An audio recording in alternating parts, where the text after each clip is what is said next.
بقیت السلف عارف باللہ ہندوستان کے معروف و مقبول عالم دین، ہندوستان کے مایہ ناز فقیہ، جامعہ اشرف العلوم کنواں سیتامڑھی کے ناظم اعلیٰ، سینکڑوں مدارس و مکاتب کے سرپرست حضرت مولانا زبیر احمد القاسمی کا آج 7:30 بجے آبائی گاؤں چندرسین پور میں انتقال ہو گیا۔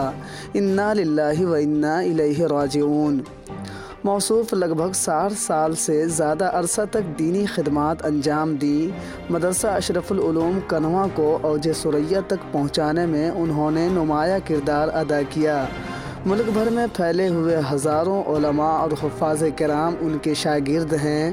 ایمانداری اور صاف گوئی کی وہ عظیم مثال تھے۔ ان کے انتقال سے علمی حلقوں میں بڑا خلا پیدا ہوا ہے، جس کا پر ہونا بہت مشکل ثابت ہوگا۔ اللہ تعالیٰ حضرت کی بال بال مغفرت فرمائے، امت کو ان کا نعم البدل عطا فرمائے اور پسماندگان، متعلقین، تلامذہ اور تمام اہل تعلق کو صبر جمیل عطا فرمائے۔ نماز جنازہ انشاءاللہ آج بعد نماز عصر ان کے آبائی وطن چندرسین پور میں ادا کی جائے گی اور مقامی قبرستان میں تدفین عمل میں آئے گی۔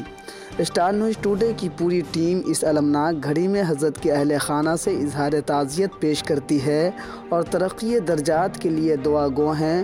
بالخصوص اسٹار نیوز ٹوڈے کے چیف ایڈیٹر نوشاد عثمانی، مدیر اعزازی اشرف استھانوی، مظفر پور بیرو چیف مولانا عبدالخالق القاسمی، عمر فاروق قاسمی، سیتامڑھی بیرو چیف کلیم اختر شفیق، غازی آباد بیرو چیف یاسین صدیقی اس غم میں برابر کے شریک ہیں۔